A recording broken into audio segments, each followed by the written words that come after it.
Chicago sees massive flooding after torrential rainstorm. A torrential rainstorm Sunday morning inundated streets, caused cars to stall and water pipes to burst across the city, leaving hundreds of Chicagoans with flooded basements and entire blocks underwater.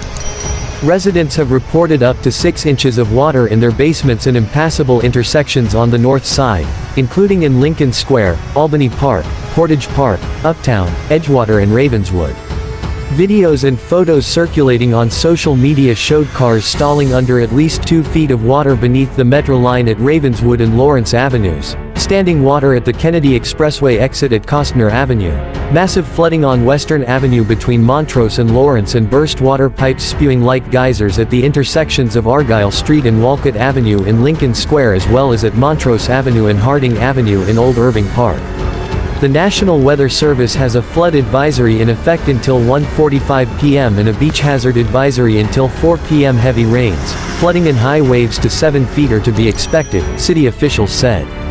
Residents should use caution and avoid driving through standing water on streets and viaducts, officials said. Media photos and videos from Soldier Field showed the Chicago Bears' new grass turf underwater, as well. The team is scheduled to play the San Francisco 49ers at home, with the game still set for a noon start time.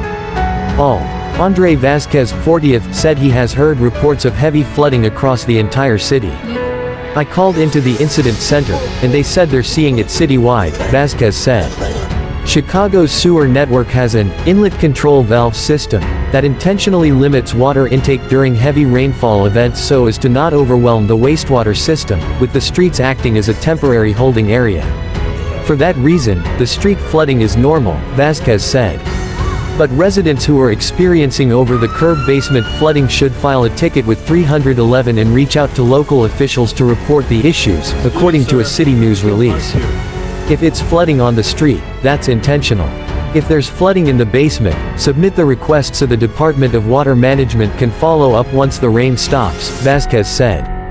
To help avoid flooding, residents should also avoid running their dishwasher or washing machine during the storm and disconnect downspout connections from the sewer system and redirect water flow to areas with permeable surfaces where stormwater can be absorbed, officials said.